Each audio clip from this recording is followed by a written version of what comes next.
Good evening and welcome. Thank you so much for joining us this evening. Today is Monday, October 21st, 2024, meeting of the City of Gahanna City Council. If you would please join me to stand while Mr. Weaver, Vice President of Council, delivers the invocation. Thank you. As we gather, we are reminded of opportunities to render our service to our fellow residents, keeping in mind always the enduring values of community, exerting our efforts in those areas and on those things upon which future generations can build with confidence. Let us strive together to make a better world for all. Thank you. Thank you, Mr. Weaver. Would you please remain standing, and we'll bring forward Sergeant Henson and Sergeant Pertz from the Gahanna Division of Police to lead us in the pledge.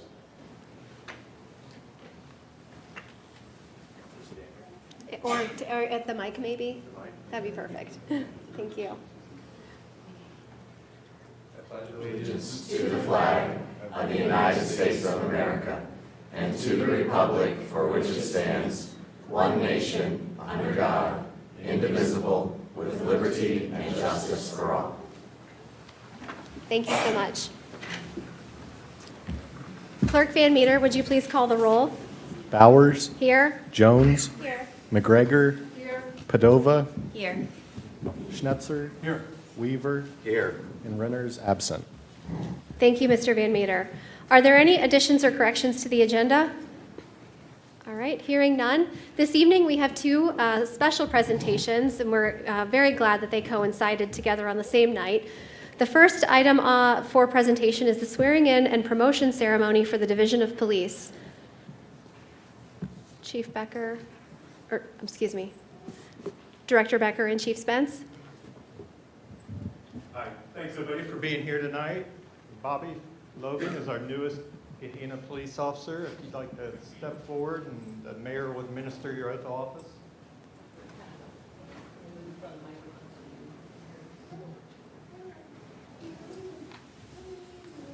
Please raise your right hand and repeat after me.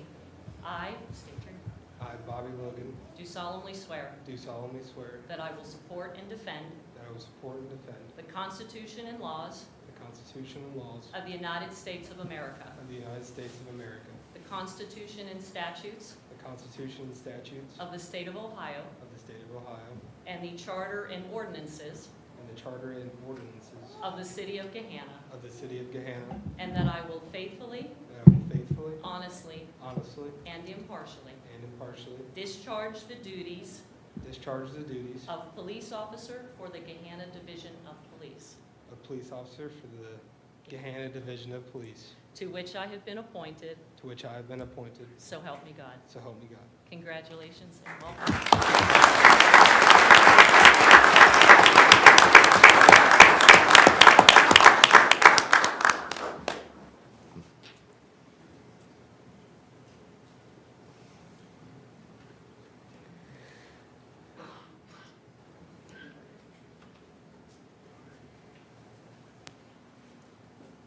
I'd like to call forward our two new sergeants, Reuben Hendon and Kaylee Pertz.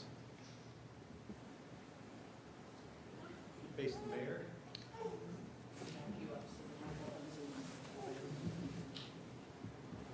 Please raise your right hand and repeat after me.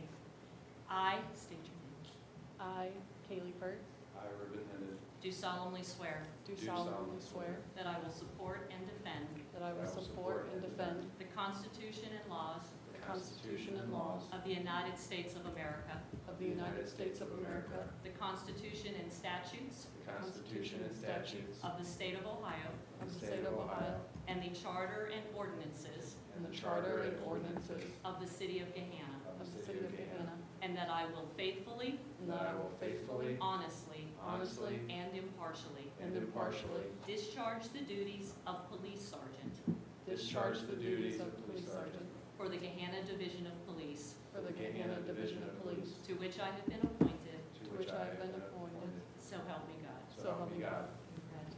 Congratulations.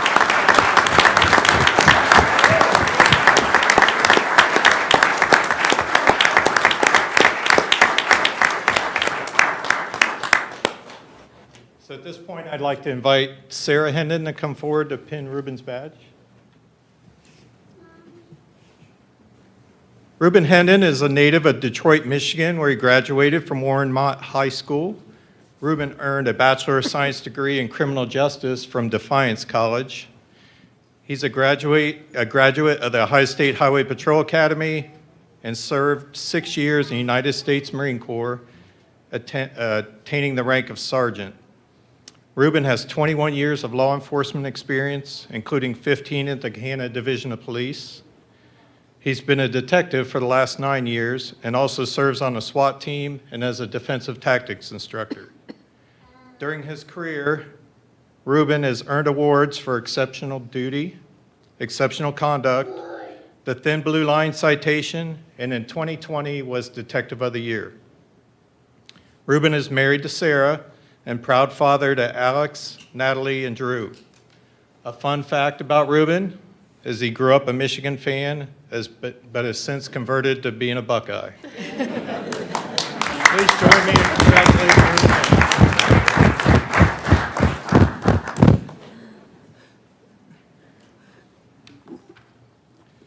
Now I'd like to invite Alexander and Brady to bring their father forward to pin Kaylee's badge.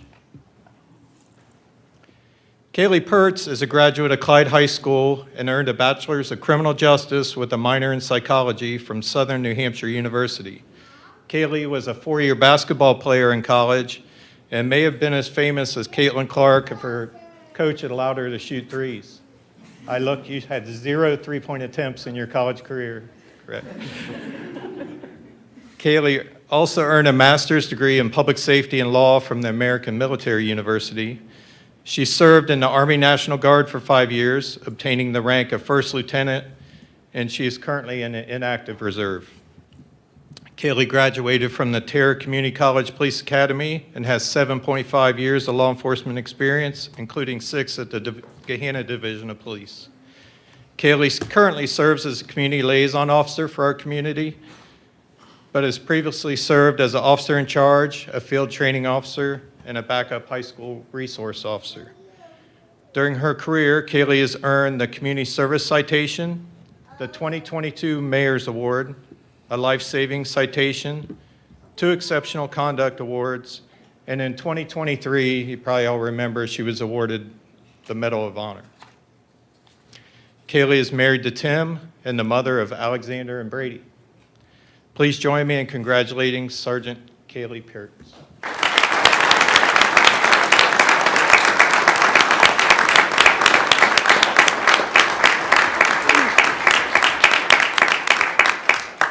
Really excited to have our new officer and our 2 new sergeants here, and very grateful for all of you who came out tonight to support. With that, Mayor Jadwin, do you have any comments you'd like to make? I would. First of all, I extend my heartfelt congratulations to both Sergeant Hendon and Sergeant Pertz on your well-deserved promotion. I know this was an extremely competitive process, which I believe speaks to the overall quality of the officers, many of whom are lining these walls right now, who serve our community on a daily basis. As I shared with you last week, I continue to be inspired and impressed by your commitment to the Gahanna Division of Police and the values of the division, to your commitment to your fellow officers, and clearly they feel that same way because they're all here to support you tonight, and your commitment to the residents and citizens of the city of Gahanna. I know you're joining an already strong leadership team, and I have every confidence that you will be tremendous additions to that leadership staff. So on behalf of the city of Gahanna and our administrative staff, Tim, Alexander, Brady, congratulations to your mom. And Reuben, I haven't met your family yet. I need to meet them. So congratulations to you as well. Thank you, Mayor. Council President Bowers? Yes, thank you. I think if we could move into the resolution presentation, and then we'll have one round of remarks that will encompass the First Responders Day resolution and this joyous occasion on the promotion and swearing in of the new officer. Sure, everybody sitting here appreciates that. Yes. Suspense. Real quick, we don't get a chance to do promotions that often, especially an agency our size. It comes along very rarely. The fact that we were able to bring these new promotions, expanding our supervisory ranks, It just speaks of great things to come. Our building's right around the corner. We continue to expand our service delivery to the public, and it's because we've got a phenomenal group of people. The promotional process is not easy. We have a lot of candidates who competed in that process. Our HR team and Ben Nolan working to put that process together. It's not without a lot of work. Certainly Joe Lubin from Pradco and Bob Burkmeyer over there for helping us out navigate the process. The members of the oral board who sat on the promotional process, one is here, Sergeant Phil Stacy, and then we have the Fraternal Order of Police, President Steele, and Executive Vice President Casuccio.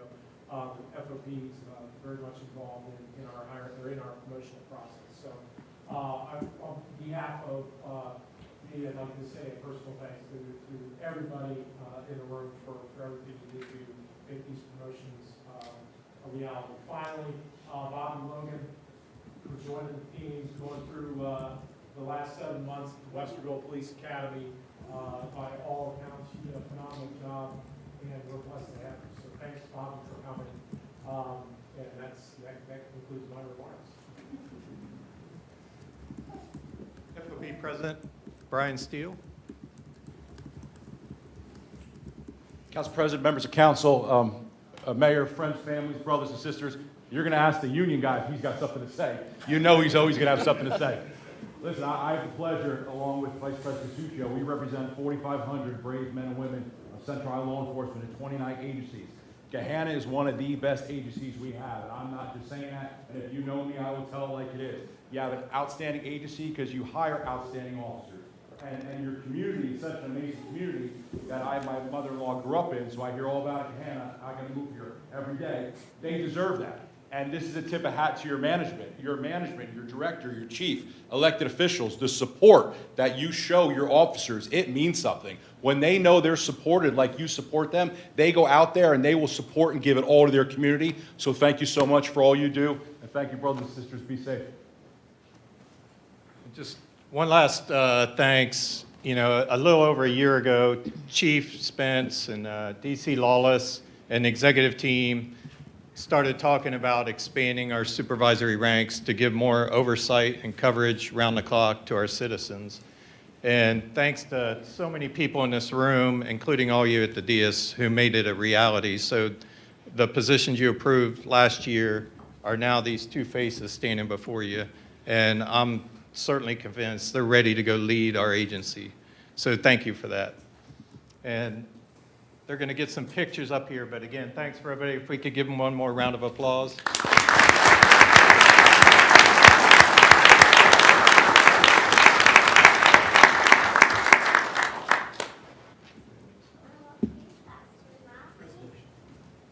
We'll do the resolution, and then we'll get pictures.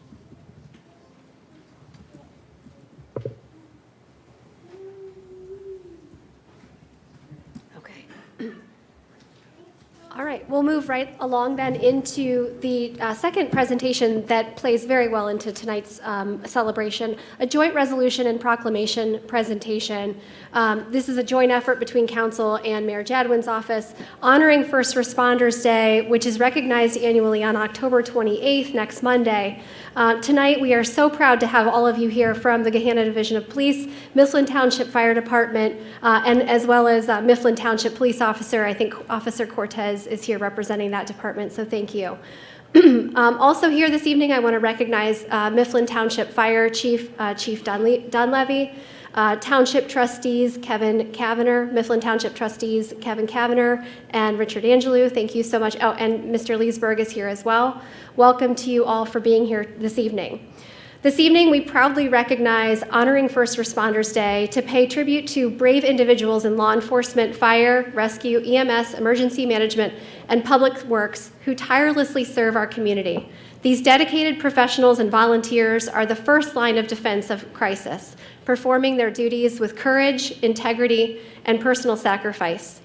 As demonstrated last year, we know our department courageously responded to a particularly traumatic incident, but also every day on the job, our officers are fearless protectors, our first responders are fearless responders to crisis, embodying the 6 pillars of 21st century policing and the values that ensure that fire and EMS are delivering to the people in need. It's been my personal privilege on council to support the people who are doing these jobs with training and support that you need to be well qualified and to have the support that you need from our community, from our department, and from our city. As a city, we acknowledge the challenges and risks that first responders face, and we affirm the importance of the continued support for those resources, wellness programs and training and other benefits. Your unwavering commitment ensures the safety and well-being of every resident, no matter the circumstances. Today, we invite all citizens of Gahanna throughout the next week to express their gratitude to our first responders for your invaluable service. We want to make sure that you are reminded that your efforts do not go unnoticed by anyone up here. With that, I'll turn it over to Mayor Jadwin for her comments, and then we'll come down to the dais to present the resolutions and get some photographs, and then turn the mic over to Chief Dunleavy and perhaps Director Becker. Thank you, Madam President. It truly is fitting, I'll echo Director Becker's earlier words, that we are celebrating 2 promotions as well as the swearing in of a new officer, and that we have all of our partners from Mifflin Township Fire and EMS with us here this evening as well. As we celebrate National First Responders Day, week, and month, I've had the privilege and the honor of working with all of you every day for the last 5 years. I've done ride-alongs, and I will say they're always the quietest night of the year in Gahanna whenever I do a ride-along, which is a good thing. But there's nothing like sitting in the car and watching an officer walk up to a car at 2 in the morning and not knowing who's in the car, how many are in the car, what they're going to encounter. And it could just simply be a traffic issue. But you don't know that when you walk up to that door. And over the last 5 years, I've seen dash cam video, I've seen body-worn cameras of things that you encounter, both our fire and EMS folks as well as our police folks. And I have nothing but the utmost respect for what you do each and every day. You come to work every day without knowing what you're going to face and whether you're going to come home at the end of the night. It's a sacrifice that you make. It's a sacrifice that your family's members make, and we appreciate that so many of them are here today with you to celebrate today with you. So it is my distinct honor to recognize you in conjunction with our council members for National First Responders Day.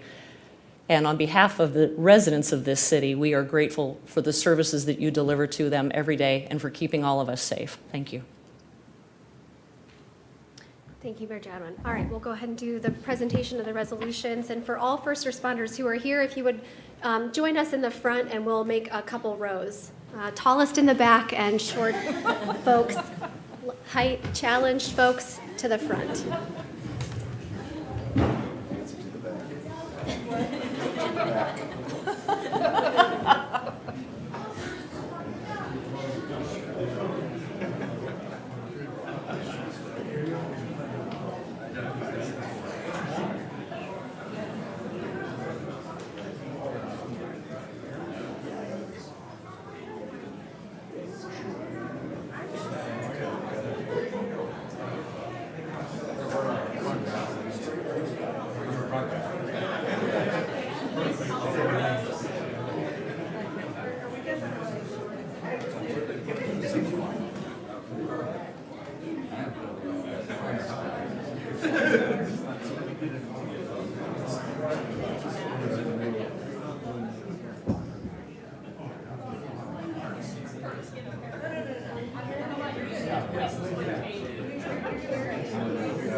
Just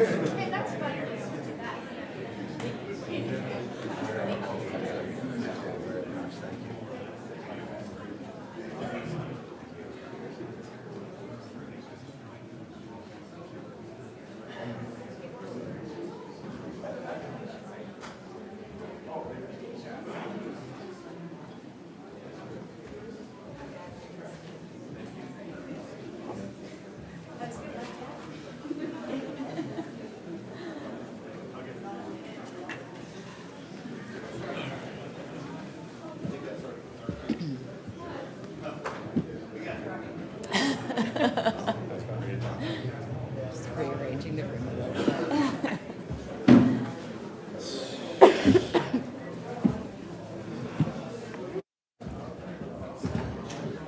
All right, I guess before we lose everyone, if we want to start with Ms. Jones, if you'd like to make any final comments this evening, just from council. Yes, I'll just say a quick, I think everything has been said, but congratulations to our promotions, welcome to our newest officer, and thank you for your service. Thank you hardly seems like enough, but we appreciate what you do. Mr. Schnetzer? Sure. Yeah. At risk of being redundant, thank you to our newest officer, Logan, and Sergeants Henson and Pertz. Thank you to all the first responders. It's an honor and a privilege to have some small part in this resolution that recognizes your everyday sacrifice. So thank you. Mrs. McGregor? Just want to say thank you to everybody.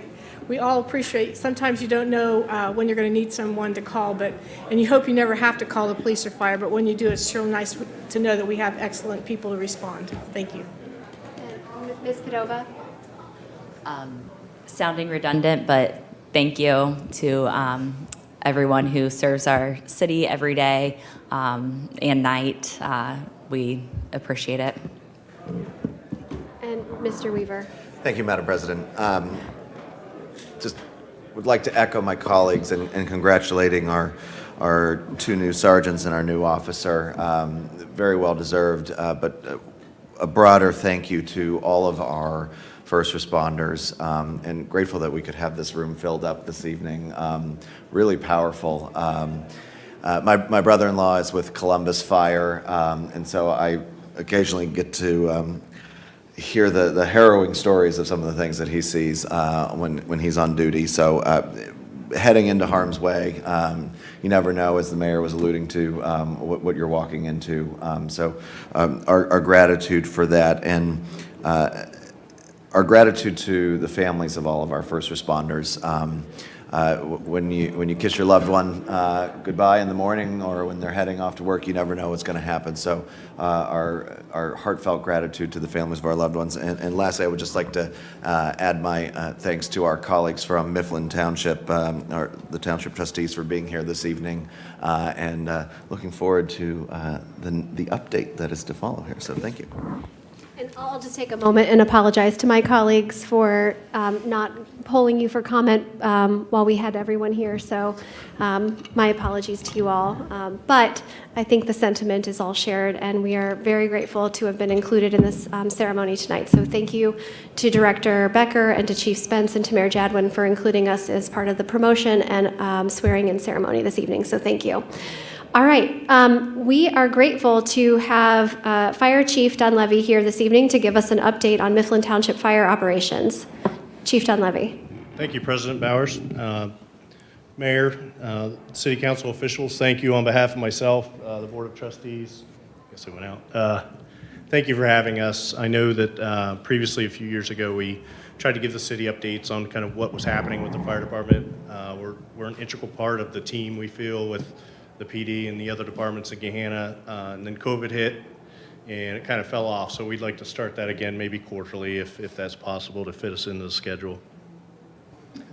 It is an honor to stand before you this evening in recognition of all first responders, and I do, on the bottom of my heart, thank you guys for taking the time to do that. I know you have a busy agenda, but it's very much appreciated by all the staff and their families, so thank you for doing that. As most of you know, we have 4 stations. You guys know a lot of this stuff, but I thought kind of starting the introduction back up, I'd just kind of review with you guys. We have 4 stations, 3 in the city of Gahanna, 485 Rocky Fork, 501 Beecher, 422 McCutcheon, and Station 132, which is located in the unincorporated area at 2458 Agler Road. It is a new fire station. We opened it up, I think, spring of last year. If you have a time to swing over there and check it out, it's a pretty nice station. Overdue for us compared to their old station. We have 82 operating emergency responders on the street. This includes 8 lieutenants, 4 captains, 3 battalion chiefs, and an EMS coordinator. We have 14 fire and EMS dispatchers in the MEC, Metropolitan Emergency Communication Center. 1 fire marshal who oversees 3 additional fire inspectors. That makes up our Fire Prevention Bureau, and 3 chief administrators. We operate 2 engines, a heavy rescue, a ladder truck, 3 medics, and a battalion chief at all times on the streets. All of our personnel are trained as paramedics. This allows us to respond to in any vehicle to provide at paramedic care level. So our number one question from the citizens is, I called because I was sick. Why is there a fire truck in front of my station or in front of my house? The answer is because all of those guys and gals are trained as paramedics, and they do carry paramedic level medications on the fire trucks. And a lot of times they're closer than the transport vehicles, so they'll get there, start care, provide medications, medical interventions, whatever may be needed until the transport vehicle can get there. So that is our number one question, it seems. Obviously, kind of our mantra is our care level is to treat every patient as if they were our family members. And we really harp on that to all of our staff and our new staff coming in. We say, treat it like it's grandma, grandpa, brother, sister, mom, and dad. And we're pretty proud of that. We do have a new kind of change of hats. Our community paramedic was Kenny King for a few years. Now it's Beth DeConnick. Some of you may know Beth. She's really taken on this new position, hit the ground running. She's working closely with GPD and other community resources. She's also branching out to some community groups here to help those in need. For instance, Gahanna Grin Handle with Care program through Gahanna Jefferson School District is kind of a new program she's introduced me to, and she's pretty excited about. Fire Prevention Week, obviously. We provide first aid and fire safety classes, fire extinguisher classes, child safety seat. We have some certified members to help with that. Community CPR. And just for the record, all of our stations are open 24/7, 365. We do offer free blood pressure checks. If you have sugar problems, we'll check your sugar. Obviously, no charge, and the guys enjoy that, so feel free anytime to stop if someone might need that. We are on track this year to complete 10,000 to 11,000 calls for emergency services. This year, we are one of the busiest suburban fire departments in the county in Franklin County, aside of the city of Columbus. We're proud of that. We think that that's good for our experience.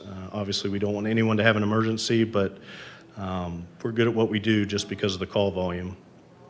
And again, we invite the public to stop by anytime to any of the stations, whether they just want to see fire trucks or they have questions, bring the kids by. It's a lot of fun, so anytime. Even if the doors are closed, ring the doorbell. Just closing, I didn't want to take too much time, but again, I just want to recognize a special relationship that Mifflin Township, specifically the fire division in the city of Gahanna, have with all our safety divisions and all the other departments. We work with the water department to get the hydrants flushed and make sure they're operating correctly in case they're ever needed.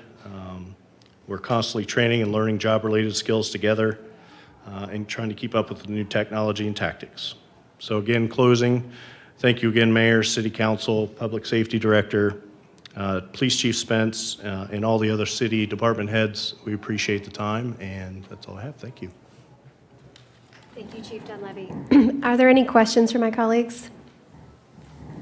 Okay. Not a question per se, but wanted to say thanks for kind of bringing this back. I remember when we used to do it, and you're right, I believe it was pre-COVID. And I did internally kind of crack a smile when you said bring the kids by the fire stations. Is it 133 is the station that's up by Beecher? Yes. So occasionally on my phone, remember that event will pop up, and I've got some pictures of bringing the boys up there a number of years ago when they had the hats on them and They got to climb all over the fire truck. And they still, anytime they see 133, they still talk about firefighter Frankie. So, Frank Caputo, yep.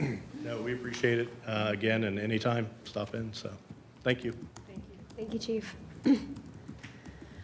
All right. Well, that concludes our presentations for this evening. Are there any speaker slips, Mr. Van Meter?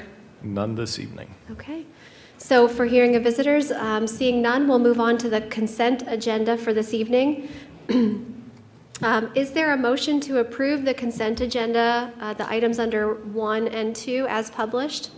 So moved, Madam President. I have a first by Mr. Schnetzer, Second. a second by Mr. Weaver. Any discussion? Mr. Van Meter, would you please call the roll? Schnetzer? Yes. Weaver? Yes. Jones? Yes. McGregor? Yes. Padova? Yes. Bowers? Yes. Motion carries. The consent agenda items are approved as published. Section F, resolutions. We have 2 resolutions. The first one is Resolution 37-2024. The reason why this is not on consent is because it has been changed since you saw it last week in committee. Anticipating no objections, is there a first to adopt Resolution 37-2024? So moved. I have a first by Mr. Schnetzer, Second. a second by Ms. Padova. Any discussion on the resolution itself? If you have other comments. Okay. All right. Hearing none, Mr. Van Meter, would you please call the roll on Resolution 37-2024, a joint resolution and proclamation designating October 28th, 2024 as Honoring First Responders Day in the city of Gahanna? Schnetzer? Yes. Padova? Yes. McGregor? Yes. Weaver? Yes. Bowers? Yes. Jones? Yes. Great. Motion carries. The Resolution 37-2024 is passed. The next item, Resolution 38-2024, a joint resolution and proclamation designating October 2024 as Domestic Violence Awareness Month in the city of Gahanna. This item was referenced during our Committee of the Whole agenda, but a document had not been circulated yet, so that's why this is also not on the consent agenda. Is there a first to adopt Resolution 38-2024?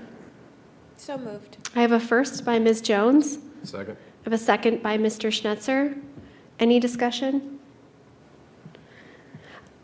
I'll just thank Council Office staff and Mayor's Office staff for their work on this joint resolution proclamation. This is an important issue, and so I understand that while we don't have a formal presentation on this tonight, that we will be identifying some resources and some content to help raise awareness around the issues related to domestic violence and resources available to victims. Okay. If there's no further discussion, then Mr. Van Meter, would you please call the roll on Resolution 38-2024? Jones? Yes. Schnetzer? Yes. Padova? Yes. Weaver? Yes. Bowers? Yes. McGregor? Yes. All right, motion carries. Resolution 38-2024 is adopted. Next section, G, ordinances for introduction and first reading. Mr. Van Meter, would you please read Ordinance 63 identified in this section? Ordinance 0063-2024, an ordinance authorizing supplemental appropriations, TIF Fund 2240, Contract Services and Bond Retirement Fund 4310, Professional Services. Thank you, Mr. Van Meter. And I believe I understand that this will be on the consent agenda on our November 4th meeting. Section H, ordinances for introduction, first reading, waiver, and emergency adoption. Mr. Van Meter, would you please read Ordinance 64-2024? Ordinance 0064-2024, an ordinance waiving competitive bidding for the rental of a temporary boiler system for the City of Gahanna and Gahanna Jefferson Public Schools Fleet and Transportation Facility, authorizing the mayor to enter into contract with Ware, Inc.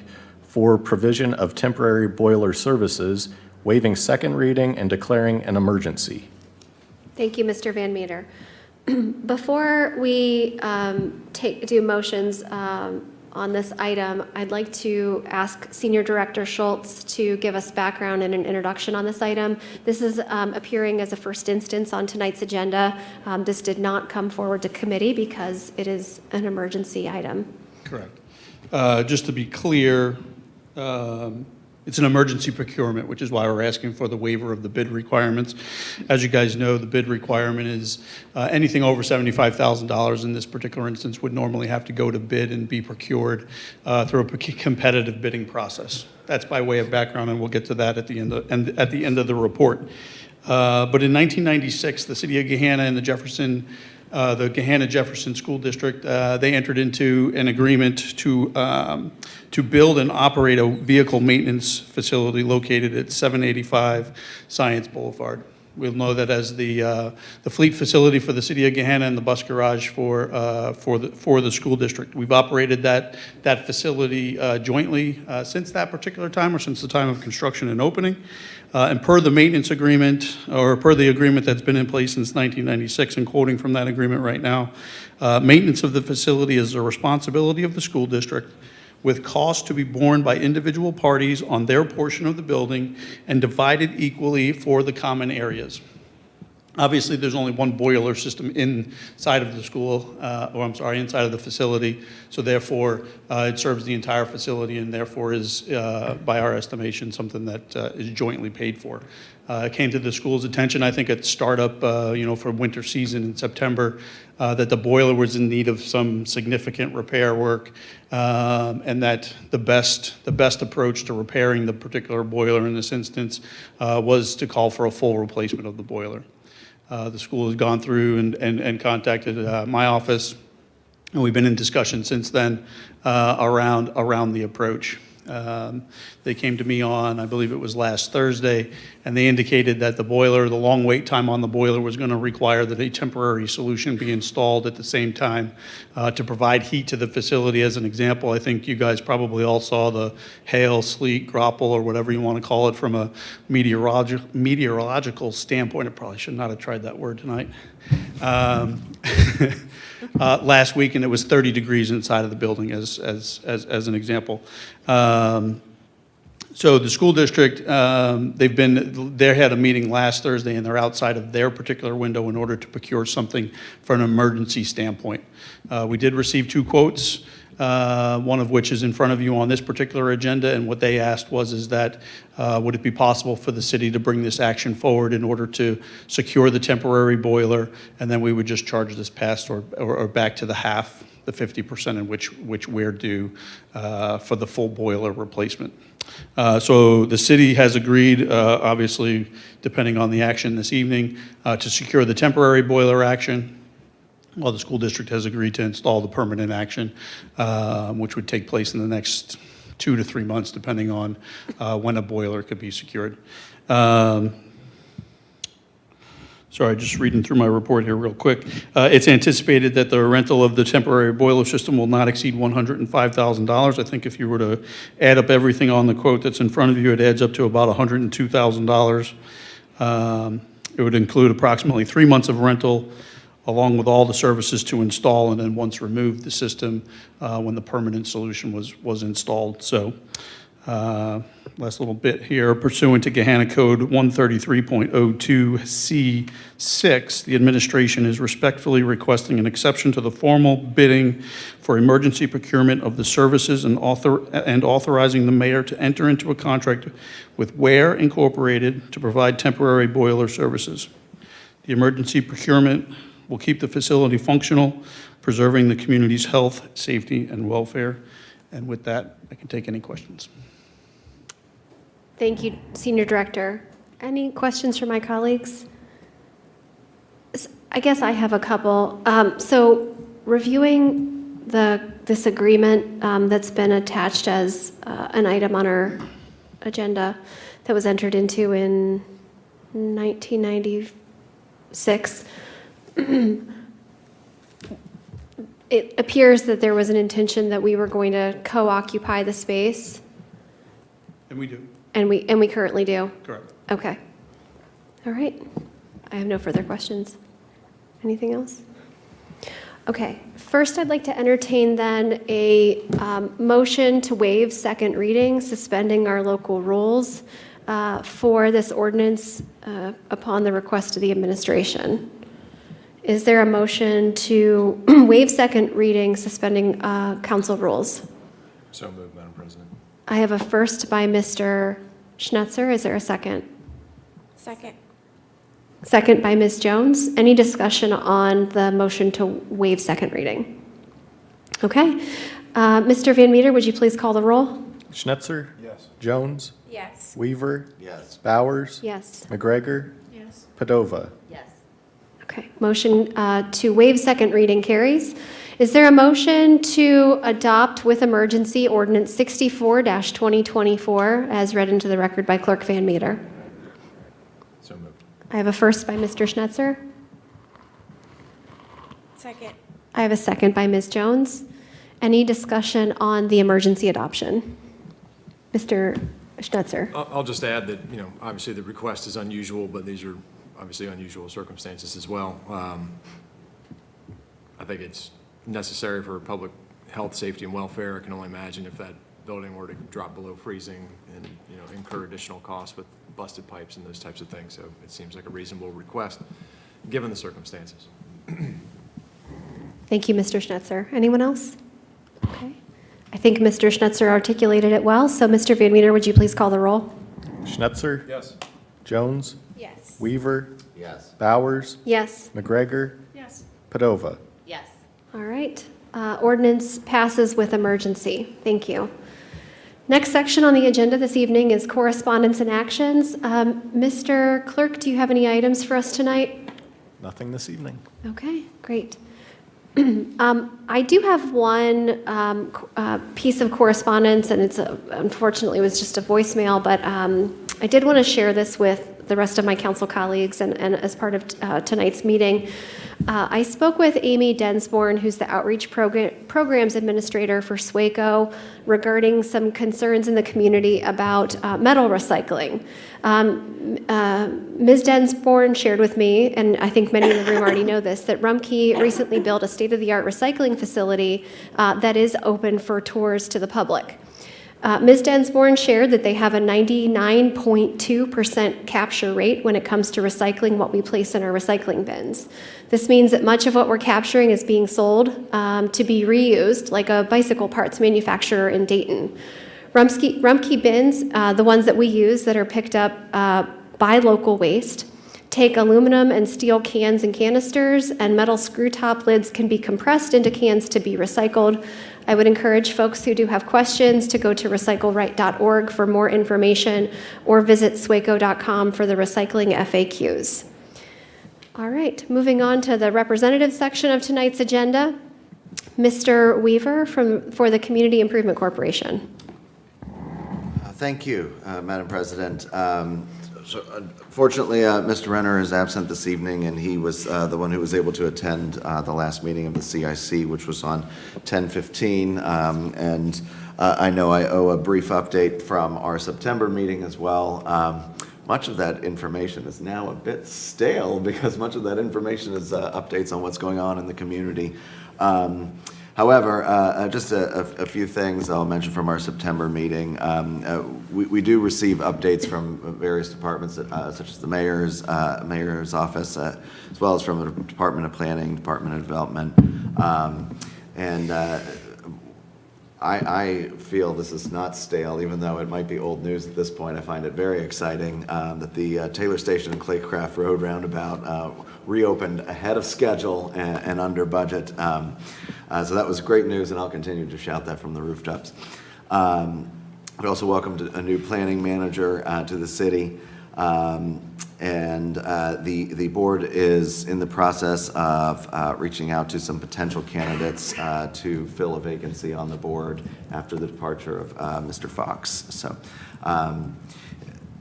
Mr. Renner may have some additional details at our next regular meeting. However, the next meeting of the CIC will be on November 19th.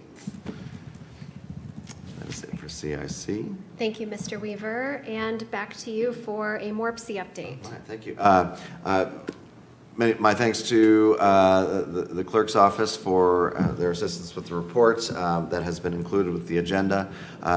One thing I will highlight is the Summit on Sustainability is October 29th. I believe those tickets are sold out, but I'm not aware if the city or the council office has any seats available. Okay, so no, so you're missing out if you did not already reserve your place. And I believe that'll be all for MORPC this evening, so thank you. Great, thank you, Mr. Weaver. Ms. Padova, Convention and Visitors Bureau. Yes. The Holiday Lights celebration will be on November 24th from 3 to 6:30 at Creekside. And they are looking for some volunteers to help out with the setup, tear down, and the different things, keeping the event operating from 3 to 6:30. So if anybody would like to help volunteer with that, you can go to visit Gahanna to get more information on that. Thank you. Thank you, Ms. Padova. Ms. Jones, School Board. Yeah, so just a few celebrations, some of which have been communicated on social media, but doesn't hurt to shout out students in our district again.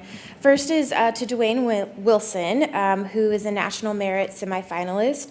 He finished in the top 1% of all seniors across the country taking the PSAT. So shout out to Dwayne. From here, he can now go on to compete for the National Merit Program as well.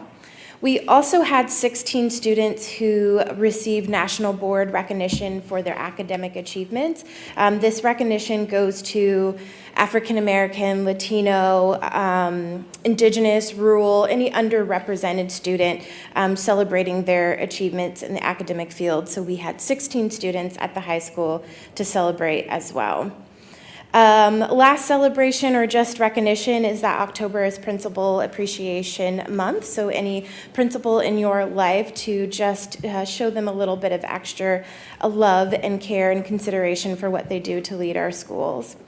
Also wanted to then just note last week's school board meeting last Thursday, the recording is online. There was a presentation by Franklin County Children's Services, a great presentation about the impact that they have in the community, as well as how they partner with our school district, and also awareness of a levy that's on the ballot this month, or in November, for anyone in Franklin County. So really informational. Take a look at that as you prepare to go and vote in a couple weeks. Last just plug then is the district newsletter. So I know as parents in the district you are automatically enrolled, but it is a really great source of information for anyone. So you can go to the district website to sign up to receive that monthly newsletter full of information for any resident. So encourage everyone to sign up for that as well. That's all I have this evening. Thank you, Ms. Jones. All right, official reports, Madam Mayor. Thank you very much. Over the weekend, we celebrated the official ribbon cutting on a new communication panel that was installed at Sunpoint Park. The project was the result of a collaboration between the City of Gahanna, Gahanna Jefferson Public Schools, Gahanna Parks and Recreation Foundation, and the Gahanna Jefferson Education Foundation. The project actually began, it was the brainchild of Missy Grimmett, who is the special education coordinator over at Gahanna Jefferson Schools. She had seen an article, and I believe it came from the Columbus Zoo, that inspired her to raise these panels as a question and suggestion as to whether or not we could do something in our parks. She was connected then to Zach Guthrie and Brian Gill Houston in our Parks and Recreation Department, and off the project went.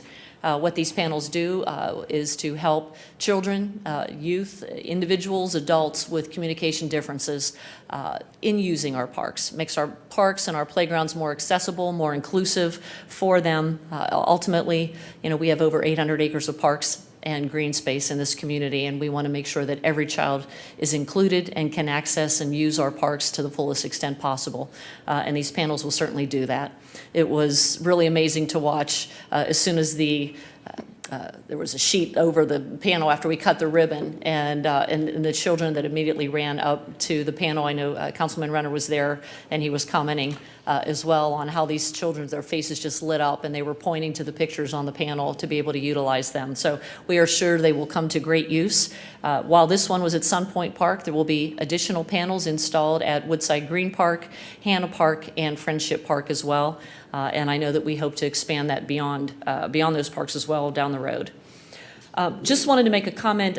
Since the last time we had a regular council meeting 2 weeks ago, we had a room full of residents here who spoke that evening and voiced concerns over the city's exploration of an action sports park concept.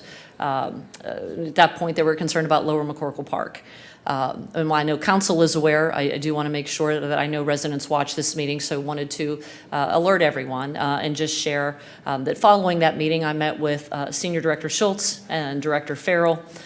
We discussed the voiced concerns that have been raised by the residents and made the decision that we no longer will be pursuing the development of any action sports park features at Lower McCorkle Park, whether now or in the future. We will continue our work with OHM, who's the consultant we had engaged for that project, to identify and understand the needs of the overall community, including those of action sports park participants, those folks who utilize those types of features and who want to see those in the community. But we will use OHM to identify their needs and our opportunities for recreational amenities within the city. So we will continue to schedule that community meeting, maybe not within the same time frame, because I know there was some concern that we were trying to resolve that by the end of the year, which was just an ambiguous deadline to begin with. It wasn't really something we were looking to, but we will get that community meeting scheduled. We're working with OHM to do that in the midst of our budget meetings and all of the strategic planning committee meetings and the Jeff Speck events and all the other things we have coming up in the next couple of weeks. So we hope to be able to announce that very soon. And with that, just a couple of events coming up I wanted to mention.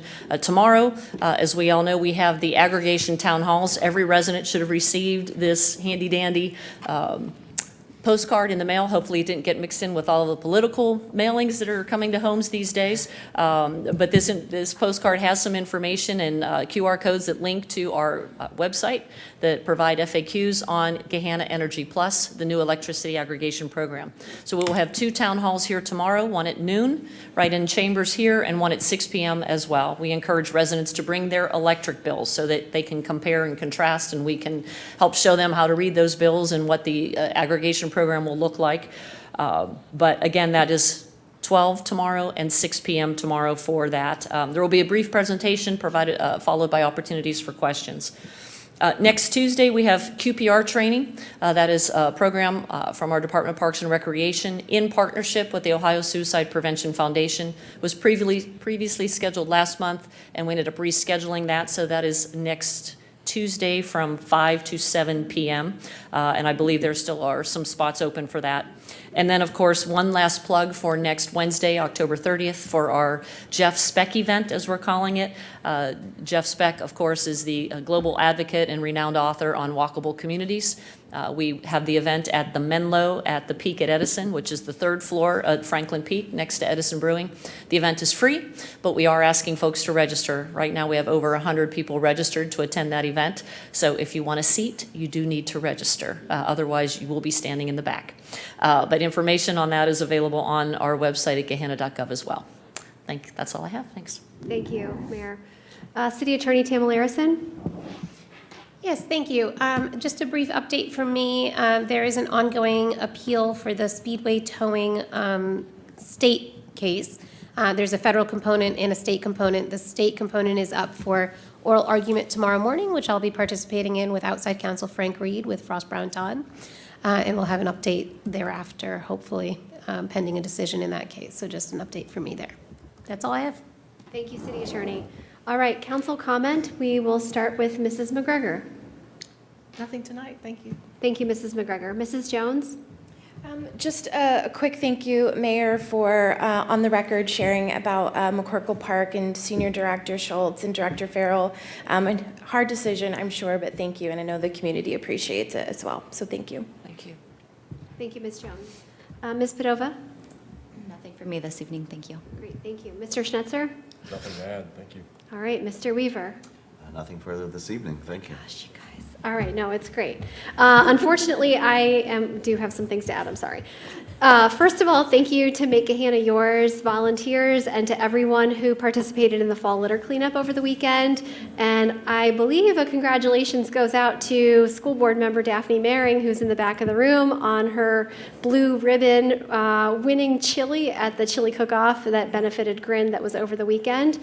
I have also attached my council member report, constituent report for September to the agenda. So I'm really appreciative of everybody who participated in a number of events with me and throughout the community last month. I also wanted to just take a moment and highlight some data from a new report I heard about on a podcast about Ohio News yesterday or 2 days ago. This has been released from the Ohio Department of Public Safety. Motor vehicle crashes have decreased following a year of strengthened distracted driving enforcement across the state. Guys, really startling decrease in crashes, both distracted driving crashes, but also just crashes in general. So in the year period following the enactment of stricter distracted driving laws, there were approximately 1,100 fewer distracted driving crashes in Ohio from October 5 of 2023 to October 4 of 2024 compared to the prior 12 months. Fatal crashes attributed to distracted driving dropped by nearly 20%. The impact of the new law is also reflected in the overall decrease in crashes in Ohio, supporting the theory that drivers don't always, of course, admit to being distracted before a collision.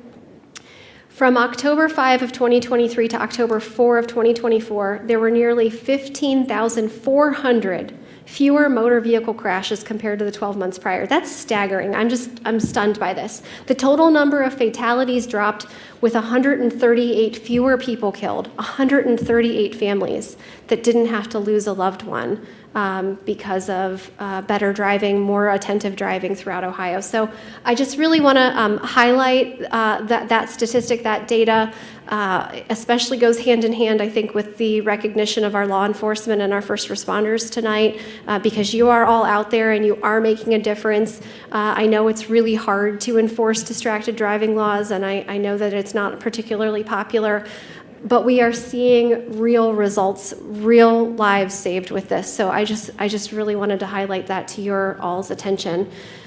And then finally, we are kicking off budget season, and so I just want to thank everybody for all the work, all the directors, the senior directors, HR, finance team, for all of your hard work in getting you to this point today. I know you put in a ton of effort, and I think that we are all in such a well-positioned place to be able to evaluate the requests. We've done so much work preceding this with the CIP, the staffing study, and I think having much more collaborative discussions over the course of the year. So I'm looking forward to a really healthy budget cycle, and thank you to the mayor for her email outlining that earlier this evening. All right, with that, we have 2 items that we need to go into executive session on. I propose that we go into executive session first with the members of the administration on that issue, and then you can recuse yourselves from the rest of our discussion, and then prep for our finance committee meeting that would immediately follow. Does that plan sound okay to everyone? All right.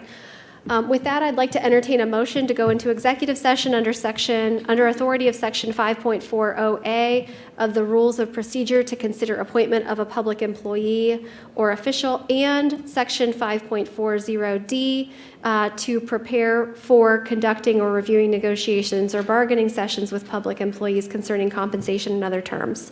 Is there a motion? So moved. I have a first by Mr. Schnetzer. Second. I have a second by Mr. Weaver. Any discussion?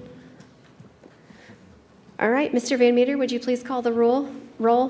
Schnetzer? Yes. Weaver? Yes. Bowers? Yes. Jones? Yes. McGregor? Yes. Padova? Yes. All right. And I guess we'll go ahead and start over in committee room with members of the administration who need to join us regarding the negotiations.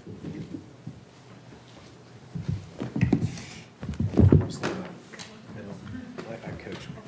Okay. Yeah. Oh, Bill Van Tile. Oh, with them. As soon as I punch the street, your thing, maybe.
I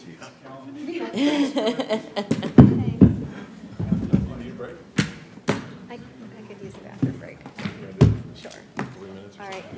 We are adjourned from regular meeting. I think we're going to take 2 minutes. 2 to 5, something like that. Okay.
So we're not waiting for Mr. Renner. All right.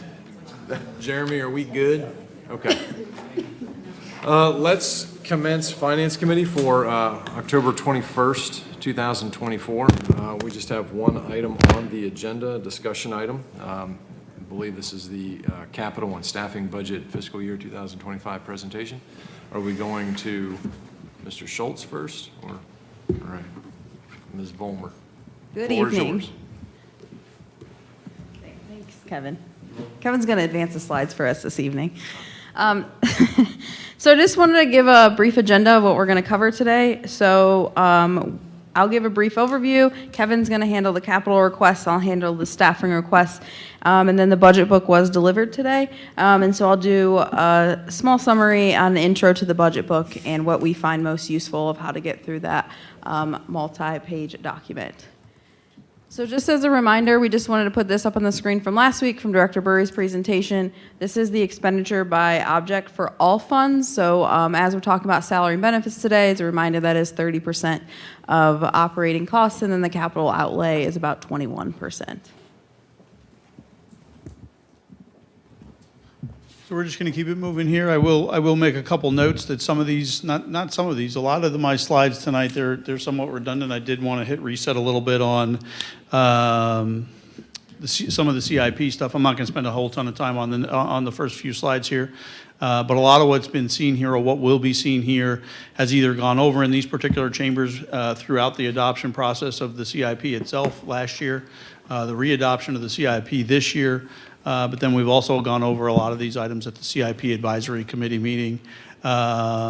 I will also remind everybody that tonight is really just the introduction of the CIP items. We're going to go over them at a macro level. And then as we get into the individual department budgets, operating and capital is when we'll actually dive into what each and all of the projects are that we're going to be asking for funding for 2025. So just by way of review, right, a capital improvement plan is a working document used as a planning and management tool by local governments to identify, prioritize, budget, and construct capital improvements over a given time period. I just really want to note and really stress here on this particular slide that the CIP itself is not the capital budget. What we're going to do tonight and throughout the next several weeks here is we're going to adopt a 2025 capital appropriations or a capital budget. Just because it's in the plan doesn't necessarily mean that it's due for funding in each of those successive out years. So really, if you were to look at the CIP plan, it's going to follow or mirror very closely the budget document that just got sent to you guys tonight, and it also got posted on our website as well for anybody who might be looking for it out in the public. So again, one of the benefits of doing this capital planning and the CIP itself, but it systematically evaluates competing demands for resources based on prioritization and long-term goals and objectives, right? We have a resource pot. We have funds available for us to do capital planning and capital projects, but obviously that pot or the number of projects exceeds the number of or the amount of resource that we have. So these plans and these projects need prioritization. They need reviewed. One of the notes that I'd like to make is that as we've gone through this process, again, starting last year, the document even reflects it, that as this plan matures and as we as staff and you guys as council members see these materials, we get better at process, right? And we get better at the planning steps and staff get better at estimating projects, so on and so forth. And the plan matures, and now we're a well-oiled machine. We've learned a lot as we've gone through this particular budget cycle. We'll continue to make those revisions. You'll see those revisions at CIP Advisory Committee meetings. You'll see those presented here throughout the year, so on and so forth, as we work through the next year, all making this process a whole lot smoother for next year, 2026, and years beyond. One more slide for review, and then we'll get into really the meat and potatoes, right? But this is a slide that got presented last year when we were doing adopting the CIP itself, right? But I think a lot of folks hear capital planning and they hear capital projects, and right away, right or wrong, their mind goes to issue $12.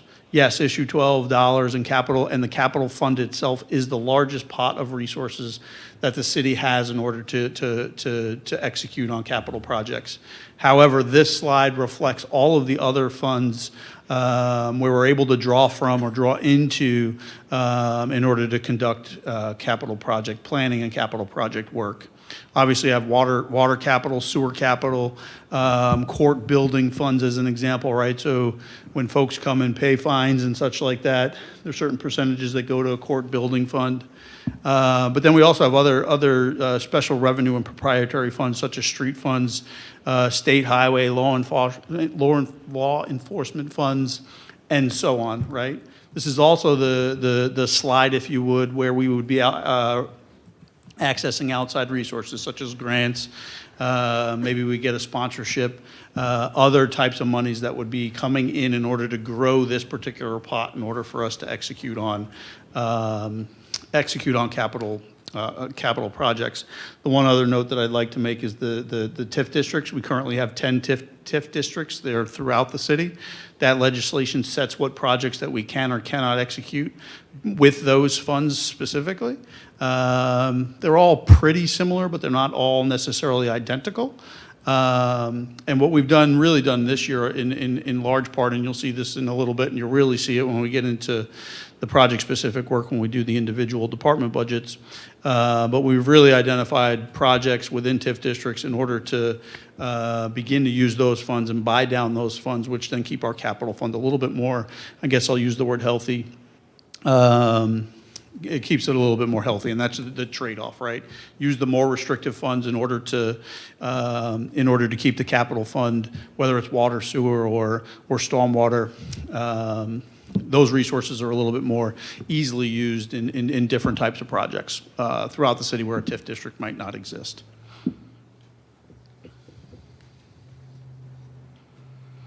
So just by way of review, this is a slide that you did see when we the next two slides are actually completed projects in 2024, right? I think one of the things that we've been talking about as an administration is how do we get the good work that we're doing out there out there in the public, right? We have social media posts when a roundabout opens up early, or when we paint a water tower and do stuff like that, right? But what you see on this particular slide and the next slide, which is just as long, is all of the projects that have been executed on and closed and completed in 2024. I don't necessarily know that I need to go through any one of these in particular. I'll click to the next slide here. I will note that on the bottom half, right, the water tower rehabilitation, the Academy Park mountain bike trail, and the golf course deck and cart path replacements, those are all asterisks only because those will be closed soon here in the next few weeks. But as you can see here, there's a lot of investment and a lot of time and a lot of energy spent by staff executing on each and every one of these projects. These projects touch every major category that is in the CIP, from transportation to utilities to equipment to water and sewer and alike, parks and recreation, obviously, public safety, so on and so forth. There's not one avenue in this particular completed projects list or one portion of the CIP that hasn't been touched in one way or another as it relates to some of the projects that we've been able to complete here in 2024. So what does this mean for 2025, and what do our requests look like for 2025?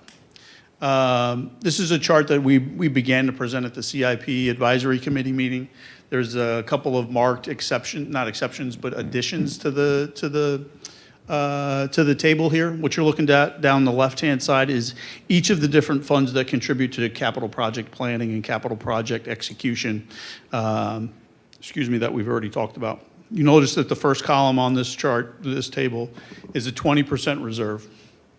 With the department, with Director Burry, we sat down and we said, well, what's a reasonable reserve on capital, water, sewer, and sanitary funds? Basically, this is more of an emergency fund than it is a rainy day fund or a place to store money to execute on projects at some point in the future. I know a few years ago we had like the Windridge Bridge wing wall that needed repaired or rebuilt or whatever that project actually was. This is the reserve that we may be able to hit when we have a project like that surprises us and something needs to be done. The project that I talked about earlier at the dais as it related to the boiler system in the fleet facility, this would be another example of a pot of money, or not a pot, but a reserve in which we would be able to touch when we have something unexpected come up. The next couple columns here is the fund balance. So when we take if you were to take the true fund balance would be $3 million plus the $3,358,000 totaled for $6,358,000 in fund balance. The projected revenue by Director Burry is just under $15 million for 2025. The next column there you see is debt service and other fees. This isn't just debt service. There's other related fees and such that we pay, like the auditor's office to manage TIFs and do other such related things. And that's why you see numbers that cascade all the way down that particular column in the TIF funds, in the water and sewer capital funds, so on and so forth. That leaves available funding for projects in 2025 to be about 42 million if you look at the bottom line dollar figure right about here on this particular chart. 14 million of which obviously would come from the capital improvement fund, followed very closely by just about another $14 million in available TIF funds that are cascaded throughout the city, as we all know. Those are obviously the two largest pots of resource that we have available to us. The next column, and the column that's highlighted, is the column that, right, when you guys vote on a budget, this is really the column in which you're executing on, the 2025 capital request column. So we're basically asking for about $12 million from the capital improvement fund, $5 million from TIF fund, so on and so forth, as we march down down that particular column. When all is said and done, we're looking at about $22.5 million in capital ask for the year 2025, which again is this bottom number here in the dark green column. Two other important columns here are the amount of fund balance that we propose that we use, or that we're asking to use. So basically, out of the capital improvement fund, we're asking to use about $860,000 in fund balance in order to fund the $12 million in projects for 2025. The last column is the starting fund balance for 2026. As I would note one more time, the $3 million reserve over here remains steady and untouched. So if you wanted to know the true fund balance starting in 2026, it would be the $2.5 million plus the $3 million in order to come up with the total reserve. I'm going to pause there. Yeah, I was going to ask if you wouldn't mind pausing. It's a lot of line items, a lot of funds, a lot of numbers and moving parts. So just anything from council on that Director Schultz has covered thus far? Any questions? Maybe just to reiterate the last thing you said, just so I'm crystal clear on that, About the reserve? about the reserve, and So- how that reads in with those numbers in the bottom green, or that one. Yeah, so this $3 million reserve, just use the capital line here. So this $3 million is obviously not included in this $2.5 million. To get the true reserve, you would take the the true fund balance, you would take the $3 million reserve and the starting fund balance and add those two numbers together for a $5.5 million number. And so would that be true in this kind of starting side too, that it would be like 6.358 is the true starting fund balance? Okay, Joanne's nodding yes. Yes, ma'am. Right here, are you talking? Yeah. Yes, ma'am. All right, thank you, I appreciate it. I took those out, so they're always there, and they're always, it's kind of like savings account versus a checking account. Savings account is over here, and I don't touch it as a youngster.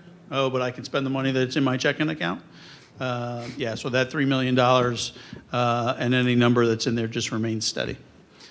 We did feel that obviously TIF funds and those things, those are available for us to use in total to execute on projects, again, because they're the most restrictive, and we should be using those and not quote-unquote storing those up. I think in those particular instances where we would do something like that, we would know of a project and we would say, okay, like we know we want to execute on this project in X year. We'll use TIF funds for that, and we'll allocate it in out years as far as that goes. Mr. Weaver? Thank you, Mr. Chair. Just reading the face, that's all. No, thank you. So, just to be clear, these are the various funds that are comprising the capital requests. And each of these individual funds may have certain restrictions. Let's take a TIF fund, for example, on what those funds can be used for. So when reading the overall capital requests and looking towards the budget, we're not focused on those green line totals as much as we are focusing on those individual funds and what the individual named funds, I should say, and what those can be used for, if that makes. So for example, I don't have 42, almost $43 million that I can use on any capital. Correct. Is what I'm driving at. No, yes, absolutely. That's a great point, is that we just can't go spend $42.6 million, right? It has to all qualify, and it all has to be in the right place, and so on and so forth. The right places, right? Because TIFs, there's 10 districts, and am I allowed to do those things in each one of those districts? Correct. You are 100% correct. Right. Thank you. Yeah, the reserve for water, sewer, stormwater, I guess, how do we get those? Because they feel small in percentage of the general versus the capital, so. Yeah. So those are, it's 20% of the 2025 projected revenue. Okay. Yeah. Gotcha. So we're basically saving, if you would, 20% of each year's revenue projection. Those 2025 revenue projections were high, so I didn't want to base it on an average, so on and so forth. I was easily able to round up to $3 million as an example. I arguably could have rounded the water, sewer, and stormwater funds up to an even number also. Okay. Mrs. McGregor? I don't want to jump ahead, but for court funds, is that the $5 per ticket that has been building? Why aren't we using that in 25 for the new building? We did talk about potentially using some of that funds for furniture, fixtures, and equipment for the new building. But we actually haven't programmed it at this particular point in time. But the thought is there that we would be using that as part of our cash match that we sat in front of you folks when we did talk about the new building. It just isn't programmed in these funds at this particular point in time. But there may be a request to add those to 825. Okay, because I'm thinking what else are we going to, it's so Correct. limited in what you can use it for, so. The majority of that, right, so just a note on that, there are 3 different court funds, and only for height on my chart here, or my table, I combine them into one. Okay. The most healthy of the majority of the $600,000 is in the building fund, and would be eligible for 825 expenses. Thank you. Anything further from council? All right, Kevin, back to you. So this here is where I think, in my head at least, as not a finance person, right, but in my head, this is where things begin to make a little bit more sense, is when we begin to break things down actually by project category. As a note here, my next slide actually gets into a little bit more granular detail, and you'll be able to see both slides, this slide and the last slide, combined together. But basically what you're looking at right now is that the proposal that you guys have in front of you is to spend $8.5 million on transportation and mobility, about $6.6 million on utilities, 3.2 on parks and rec, 300,000 on city facilities, 2.4 million on equipment, and then about $1.4 million on the technology program for that same total of $22.4 million, $22.5 million if you round up. And those are our percentages. One of the things that we've been able to do, and this is what you're going to see on the next chart here, is, and sorry that it's a little bit on the smaller side, we'll make sure Jeremy gets the deck and it's attached to this particular agenda. But you can see exactly across each one of the funds that we already discussed on the first green slide of transportation and mobility, and that $8.5 million that we're asking for, how that breaks down across each one of the funds, right? So out of the capital fund, we're asking for $5 million. Out of the TIF fund, we're asking for $1.8 million. Water capital, $850,000. Stormwater, $520,000. Permissive tax, $325,000, for a total outlay of $8.5 million. One of the things that I'm going to make a note here of is that in years past, I think you would have seen the same exact road project have a water and storm component to it, and it was listed as 3 different projects potentially. In this particular instance, we have the street program projects, where we're also doing water line improvements, and we're also doing stormwater line improvements.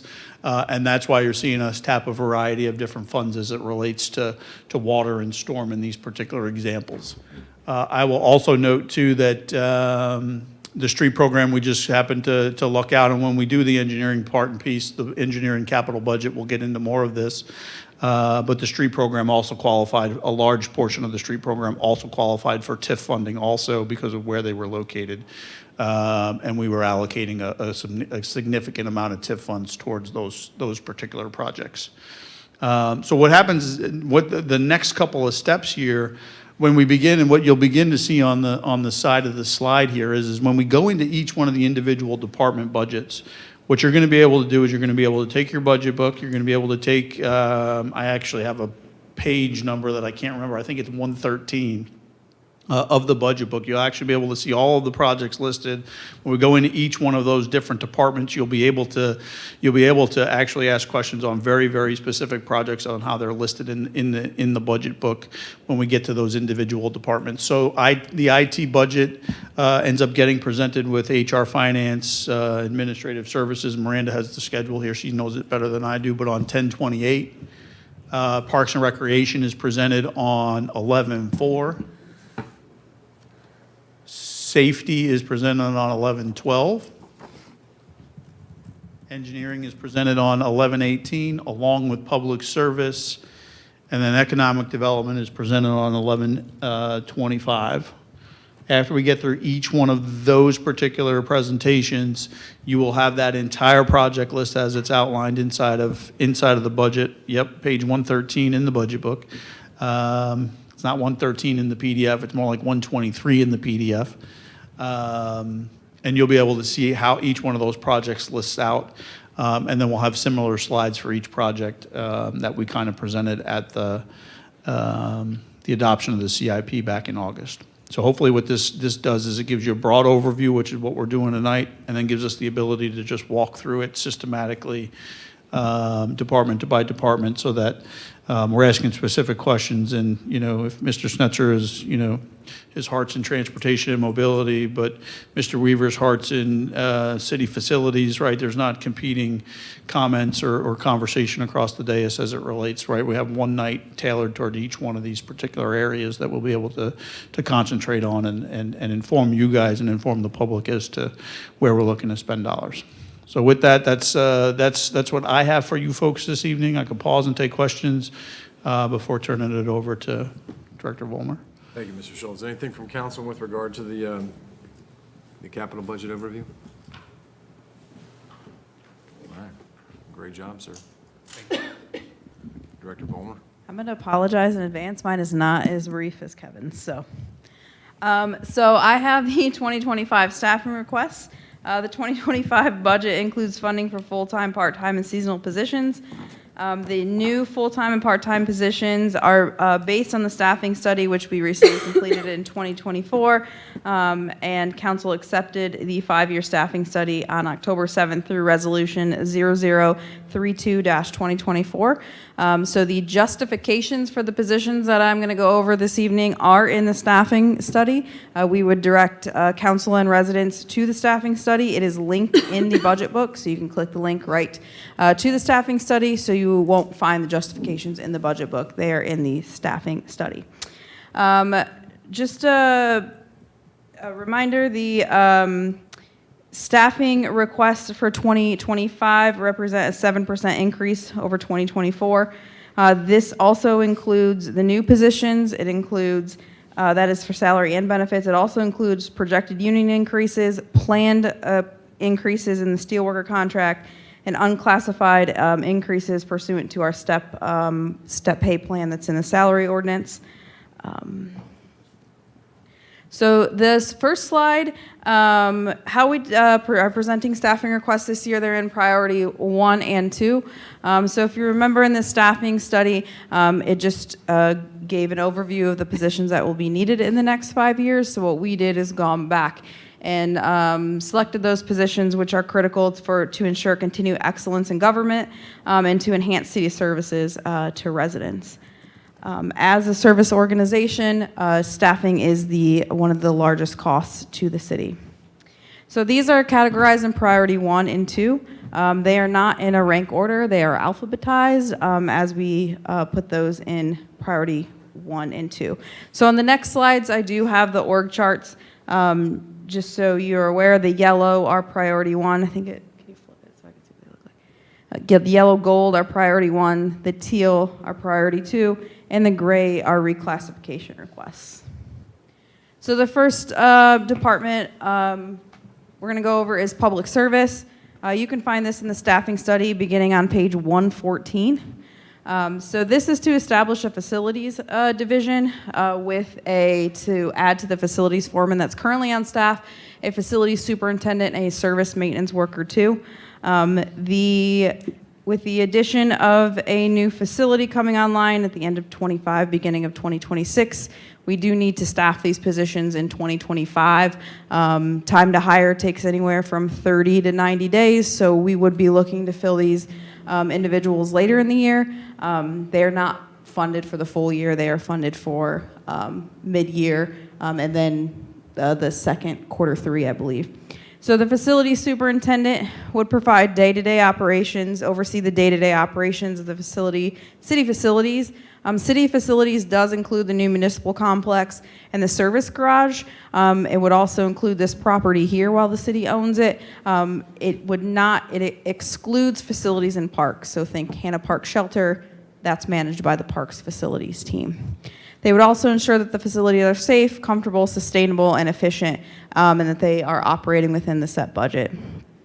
The service maintenance worker 2 that's recommended for 2025 for the facilities division, based on the staffing study, research shows that an organization should employ 1 full-time maintenance employee per 50,000 square feet. The new facility is approximately 136,000 square feet. So at this time, we are asking to add just 1 service maintenance worker 2. Once the building's in full operation, we'll reevaluate to see if a 3rd individual is needed or not. In addition to the facilities conversation, we are still looking at janitorial and custodial staff and to determine whether or not a contract for services or actual staff would be the best approach to that facility opening in 2026. So we'll be back later in 2025 with an update on our research on that and recommendations. In addition, for public service, there's a request for some seasonal laborers to work in the summer to help the team out with various tasks such as painting fire hydrants, general cleanups, sweeping intersections, trash pickup, traffic control, and other items that pick up in the summer for the public service divisions of streets and utilities. And then lastly, you'll see in the budget book, we are recommending that the operations manager be reclassified to a project manager. That is a funded and vacant position currently, so it is posted right now. It is a cost savings to the city. The project manager is 1 or 2 pay grades lower than what's currently funded now. That position, with the split from engineering and public service, that position will help oversee projects in public service, manage contracts, and then provide the city with a designated point person responsible for the compliance and reporting functions, such as EPA functions for our water system. The federal and state EPA adds numerous compliance new things each year, and so we do need someone on staff to manage that work to ensure we maintain compliance. Any questions on public service?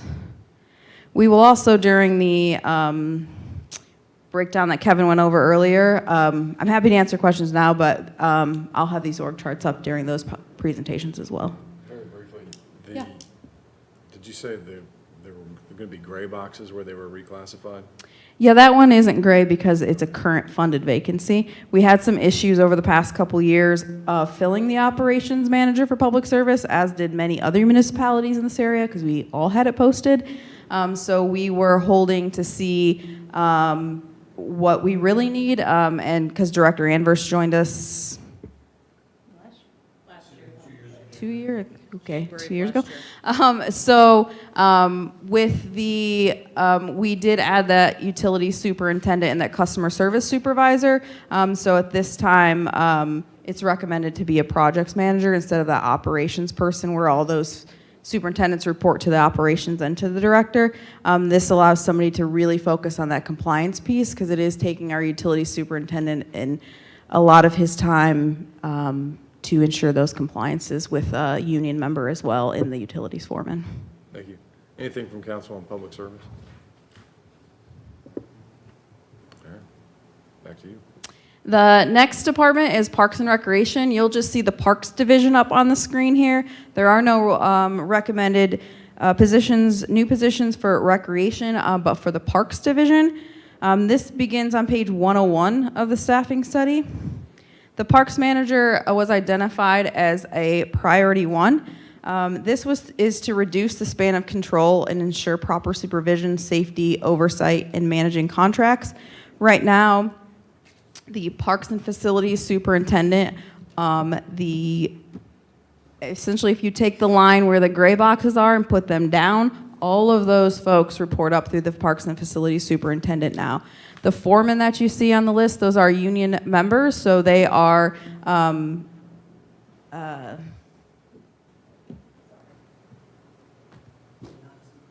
thanks, Corey.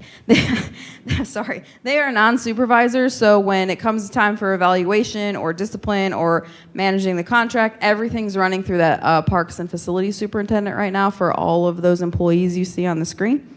In addition, this would allow the manager to focus his or her efforts on the budget, implementation of the Parks Master Plan, overall execution and vision of the Parks Division with the director. In addition, this would allow for planning of work plans and then allow those superintendents to manage and execute the day-to-day on those work plans. In addition, the Parks Manager would support and identify capital maintenance programs and assist in the management of said programs. The 2 gray boxes are a golf course superintendent and a forestry superintendent. Those are recommended for priority 1 for reclassifications. Those are currently supervisors. We are recommending to reclassify those into superintendents. And that goes in conjunction with the Parks Manager because those superintendents would then be responsible for the day-to-day activities of the functions underneath their line there. And then the last part there under the forestry superintendent is to establish a horticulture section. And this is mentioned in the staffing study. And then in addition to add two Parks Maintenance Worker 1s, you can see one's listed at a priority 1 and one's listed at a priority 2.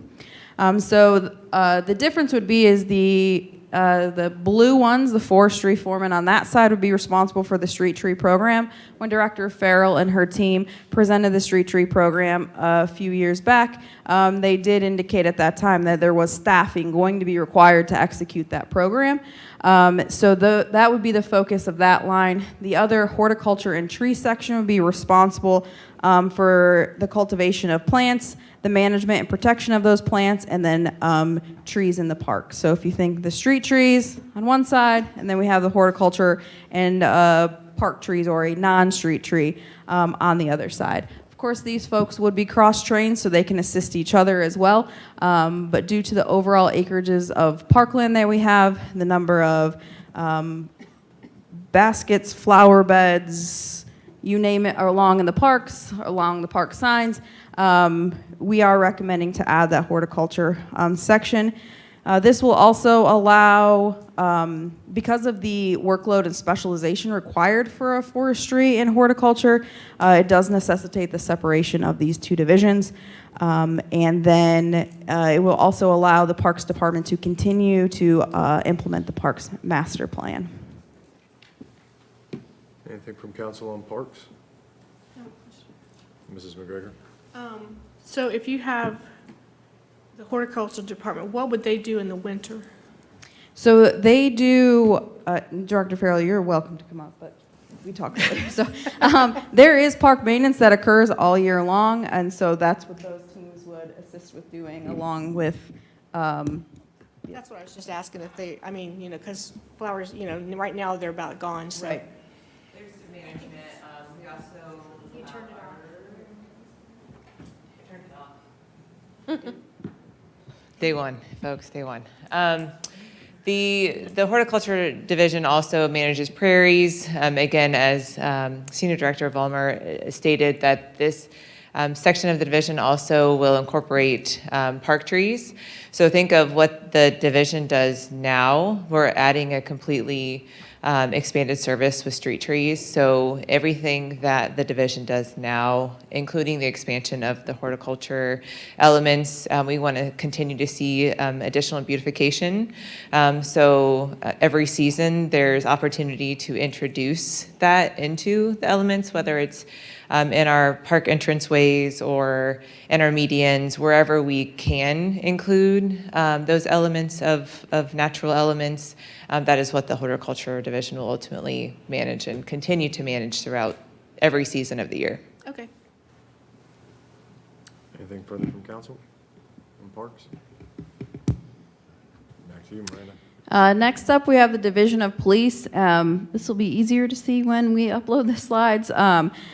So this can be found on page 127 of the staffing study. The priority 1 positions, this is a little bit different color coding on this one. So the yellow and the purple is a reclassification. The yellow are new positions and the purple is a promotion or reclassification. So priority 1, you'll see those 2 techs listed under evidence.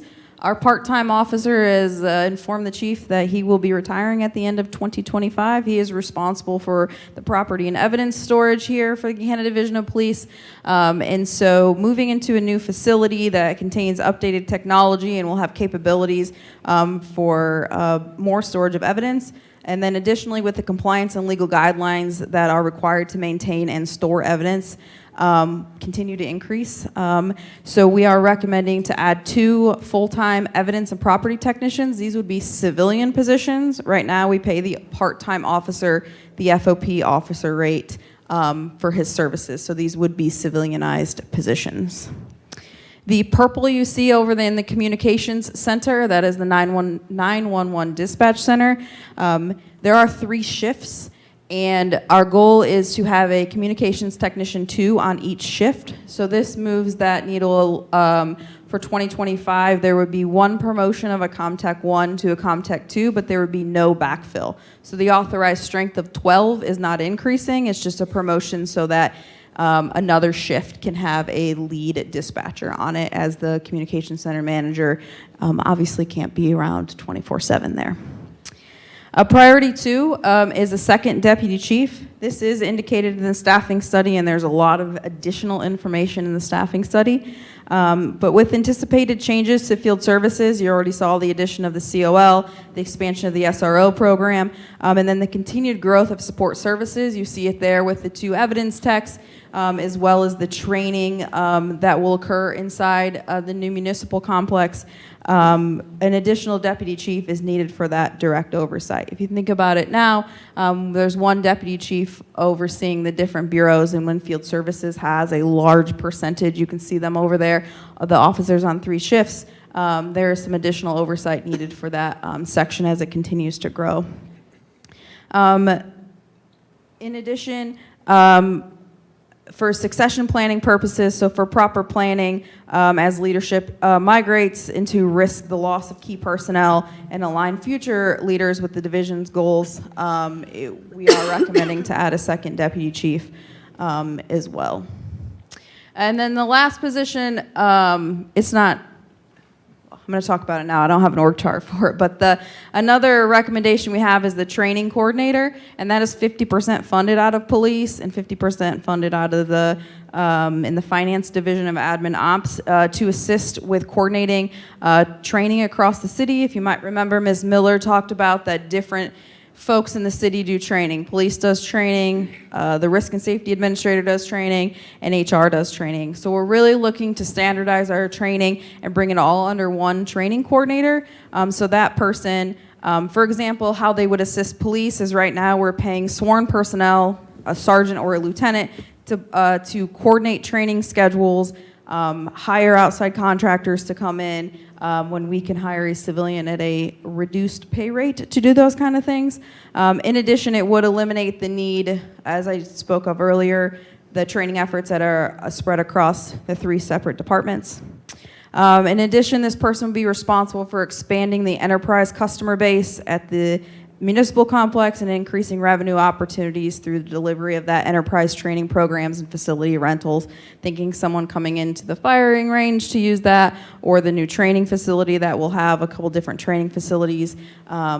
We can host classes there, such as like a Grants USA workshop, or other workshops that those folks pay to use our facility to then host training out to the larger Columbus area as well. So that is a 50% funded out of police, 50% funded out of the admin ops division of finance, and that would report up through DAS at this time as well. Anything from council with regard to public safety? I do have a question. Yep, Ms. Bowers. With consolidating the training manager, the training coordinator, is there a concern that we would be losing expertise in particular areas or in policing and how to identify appropriate trainings? So the Division of Police would still identify those appropriate trainings. This person would handle the booking of the outside consultant. Like Mr. Bob Meter comes in and does a lot of required state training, contracting with him, getting the contracts around, securing the purchase orders. Right now we're paying sergeant and lieutenant their wage to do those kind of coordination things that are more appropriate for them to do sergeant and lieutenant things than coordinating training, because despite the fact that it's just coordinating training, Ben could come speak to it, but it takes an inordinate amount of time to work with vendor schedules, to get the contract, to get the POs and the money open. It just takes way longer than anybody would ever think. So we have, those folks over at police spending a lot of time doing that when they could be further identifying additional training needs and giving it to somebody else to say, like, this is the trainer I need. Go see what their schedule is. So those are the types of things that training coordinator would assist with. And that person wouldn't have they're not setting policy, they're not saying no to a proposed training or anything like that? Okay. No. And on the city side, we have a learning management system, so they'd be able to manage that system and ensure people's credits are getting tracked right. Okay. And then like on the police side, even like when a new officer goes to the academy, there's a bunch of OPATA paper we have to fill out and say that they've received all this training. So that's in addition something that training coordinator would do instead of like our risk and safety administrator or that police sergeant or lieutenant. And is this training coordinator, is it limited to, just truly like training, or would this be, would they be coordinating conference scheduling and that kind of travel? They could. Right now, the department directors handle that for they identify the training. Okay. It's all in the budget, and then they send up the employee fills out the form and it comes through. But we do, like Ben and his team identify like trainings through MORPC, through OML, through Ohio Maps, and we send out, our EAP has training, so this is something the training coordinator can really get a hold of, put it in the learning management system, so it's like one clicks out to all this stuff, so employees can find it more readily. Okay, all right, thank you. Anything further from council on public safety? I guess I do have another question. I don't recall you covering it tonight, but at some point, and if it's not right now, are we going to be discussing the mental health liaison? Yeah, we can do that during the public safety discussion. I'll write it down. Okay, thank you. So the next department we have, and I believe this is the last one, is IT. So the systems analyst was identified as a priority 2 for hire for 2025. If you recall during the staffing study, it indicated that IT is understaffed based on research and comparison to other similar sized cities in the area. This position would assist and support the systems administrator with increased technology usage across the entire city for all sorts of different systems that we have, and then increased technology and the complexity of systems. In the municipal complex, we do believe that 2025 is the right year to add this systems analyst. So they are onboarded and can learn how all these different systems work when we are learning from the vendors next year. And we'll go over additional information about the systems analyst next week. Anything from council on IT? Director Bowmer, I do have a question. Mm-hmm. I believe the staffing study had requested, is it like a network security? It had many, I think, it had a network, what was it called? network analyst, a GIS analyst, a systems analyst. Essentially, if you look on those boxes, it's somebody except for the IT support specialist, it's the person underneath each of those. But again, there was one that was specifically with regard to like network security. That is correct, yes. And is that not shown on this slide? Is that not? We're recommending adding the systems analyst for 2025. The systems analyst would do that work or no? They could assist in that, but at this time, we identified the need is greater for a systems person over a network person. Okay. I'll ask a question offline if we're talking about the same thing. So. Okay. Thank you. Mm-hmm. So I'm almost done. This is just a summary slide of the 2025 staffing requests. Again, they're organized by priority 1 and 2 in an alphabetized order. And we are requesting full funding for priority 1s and 2s for the 2025 budget, again, to ensure continued excellence in government and then to continue to enhance our city services to residents. Ms. Bowers? Yeah, thank you. I guess, and just to make sure I'm crystal clear on this, so the 7% total staffing, employee benefit and salary increase is inclusive of every single one of these positions being funded? That is correct. Not all of them are funded for the full year. Okay. If they, do you know what the cost would be if they were funded for the full year so that we could anticipate for 26 and what the actual cost of adding all these positions is? We can get that. Okay, that would be helpful. And the 7% is also inclusive of increases for current staff as well. Yeah, perfect. Anything further from council? Seeing none? Okay, only just a couple more. Okay. Okay, so the last thing I just wanted to go over is I was on the salary and benefits line, the 7% also, so our health insurance is increasing by only 1% next year, and so that is inclusive in that 7% as well. So the last thing we did, as Director Schultz mentioned, we did deliver the budget book today.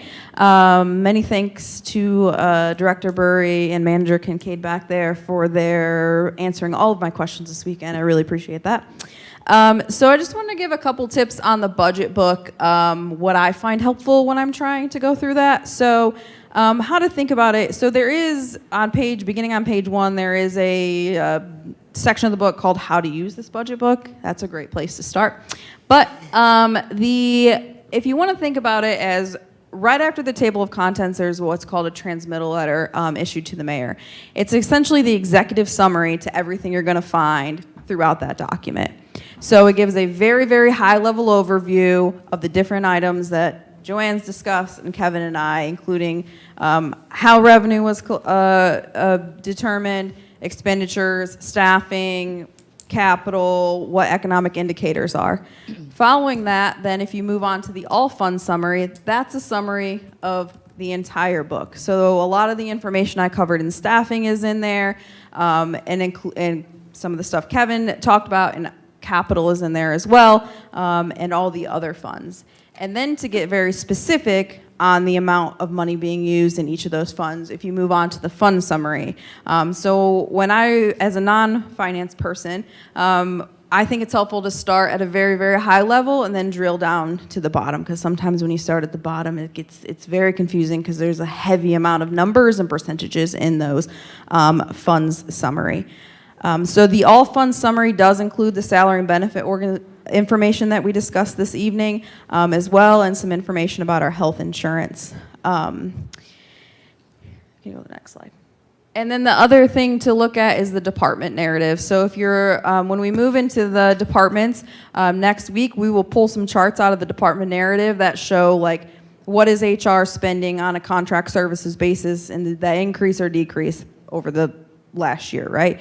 So these department narratives include department descriptions. The proposed 2025 organizational chart, the ones I showed you today, are in there. So just remember that those are the 2025 proposed ones. They are color-coded as well in there. It also talks about department priorities for 2025, any challenges experienced in 2024, accomplishments for 2024, and then it does talk about any non-routine or new items for 2025. As Director Burry discussed last meeting, There are no one-time initiatives in the 2025 budget as we're continuing a lot of the one-time initiatives that were funded in 2024. In the department narratives, the departmental budgets includes any revenue projections, if the department has one, the appropriations, and then the staffing. All the charts are in there by department as well. And that begins on page 54 of the budget book. Lastly, I just have the budget calendar again. Next week, we will be going over HR, IT, Finance, and Mayor's Court. Our goal is to make every presentation the same. So we'll go over operating costs, we'll go over any revenue projections if that department has one, any capital items, the staffing charts again if there are, brief touch on 2024 accomplishments, and then the directors will be available at their assigned date for questions as well. We'll be happy to answer lingering questions. We know you just got the book, so if you have a question, but we try to put some easier maybe departments at the beginning, but if not, we'd be happy to answer those questions further on as well. Anything for Director Vollmer? Yep. Ms. Padova?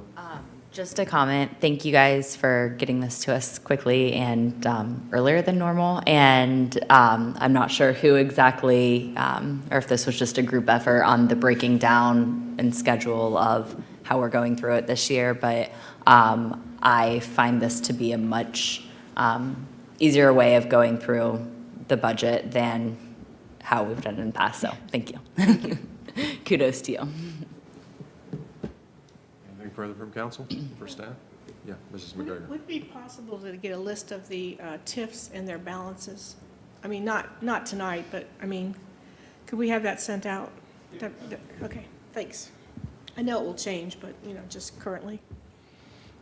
If nothing further for staff, for next week, as Director Vollmer had mentioned, on October 28th, we would cover the HR department, IT department, finance department, and mayor's court. All of those would be up for discussion. The staff, the administration has asked that we have questions to them by, I think it's 9 a.m. on Friday morning, so that you guys, okay.